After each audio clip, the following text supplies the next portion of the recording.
Hi, my name is Ashraf Ismail, Game Director of Assassin's Creed 4 Black Flag, and I'm excited to show you more of our open world locations and activities.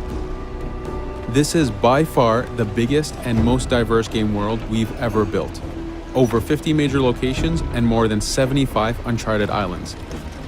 In this demo, we will be jumping around to different parts of the Caribbean world and showing off some of this diversity. Here we are on Andreas Island, a coconut island with a pirate village. Up ahead, we have a tavern. Taverns are places where you can hire crew, pay for secret information about valuable convoys, you can play mini games, and of course, you can have a drink. To gain access to all of this, you need to prove yourself with your fists.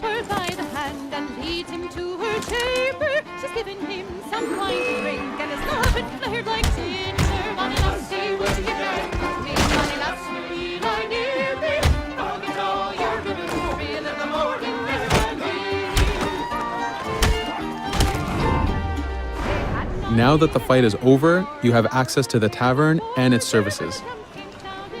This being a tavern, there's always plenty of rum to be drank, but drinking too much will have some fun surprises for you.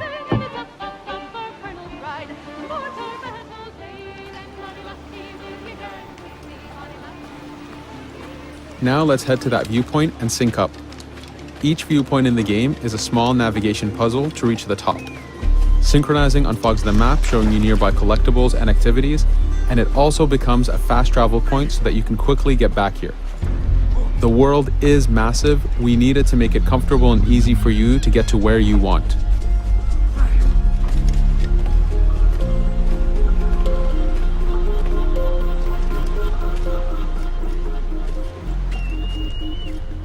These viewpoints are also an opportunity for us to show off how beautiful and expansive this world really is.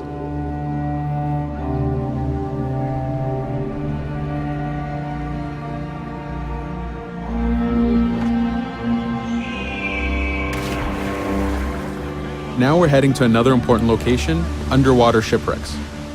We are now able to access these locations because we recently purchased a diving bell.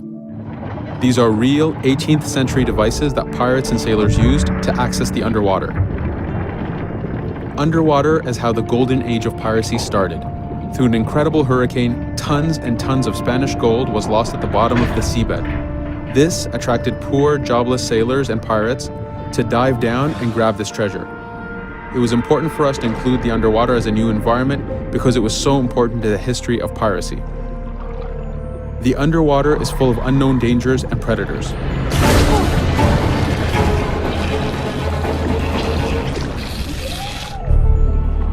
You do have to pay attention and act quick, but the risk is worth the prize as you need a lot of money to get all the upgrades for your ship, the Jackdaw.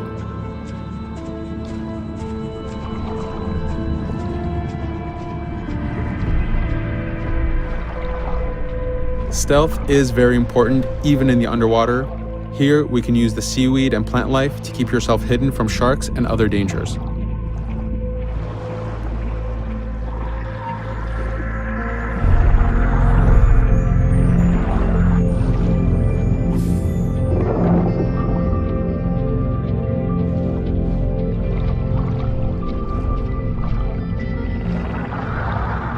This is an air barrel.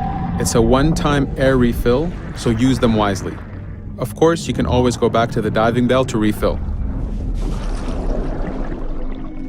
We are going to move to a different location now. This is a smuggler cave. This one happened to be accessed from the underwater, but not all of them are. Here, we ran in without looking around, and this got us in a little bit of trouble. But it was only 2 guys and we took one by surprise, so not too bad. Caves are heavy stealth locations. Stealth is key in this game. We've put a lot of effort in to make it a valuable and exciting gameplay for players. Since we came from the underwater, Edward does not have his weapons or guns. You will have to use your stealth tools to get through this. Here, we will utilize the whistle to take out the brute.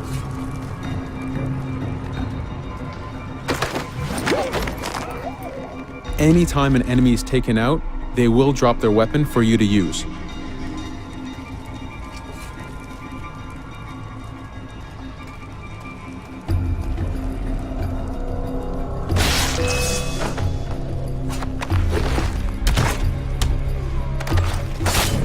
Again, we are taking these guys by surprise and using their own weapons against them.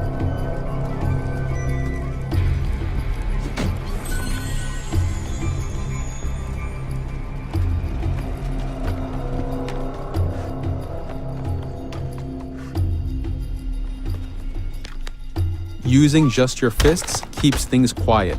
This allows you to take advantage over the second guard.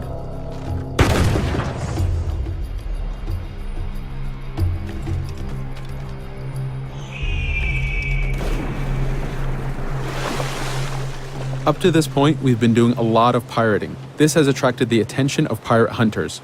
This is fed back to you with the clashing swords above the health bar. This is a first level hunter after us. You can push the wanted system to reach level 4, where you have a fleet of intense aggressive hunters after you.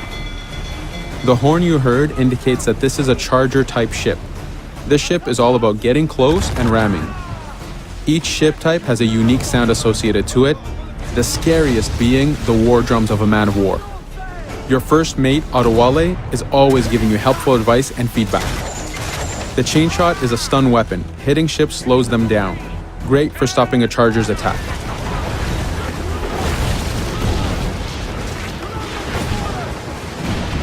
As the masts come down, we can start a boarding.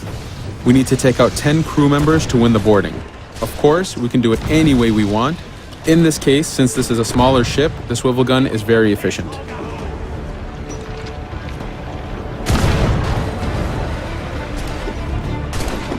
There are many objectives in the boarding system, including destroying powder keg reserves and removing the flag from the top mast.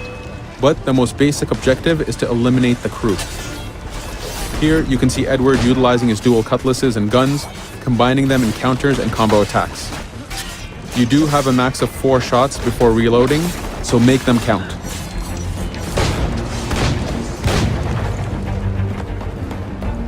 Plundering a hunter allows you to send a very powerful ship to your fleet. They are also a good way to gain ammo for the Jackdaw. In this case, we will use this opportunity to lower our wanted level.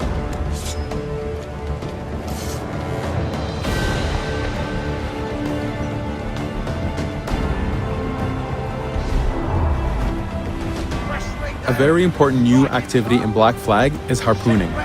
Historically, pirates harpooned as a source of income. Ready to whaleboat, lads.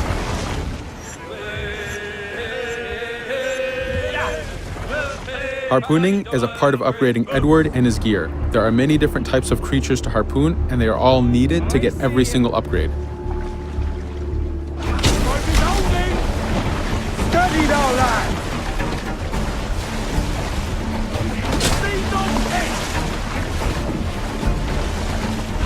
Success!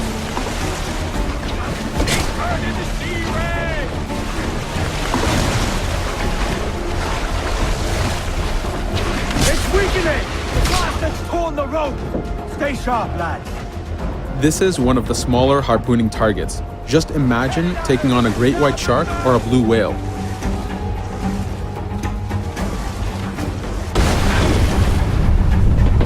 This one's dangerous!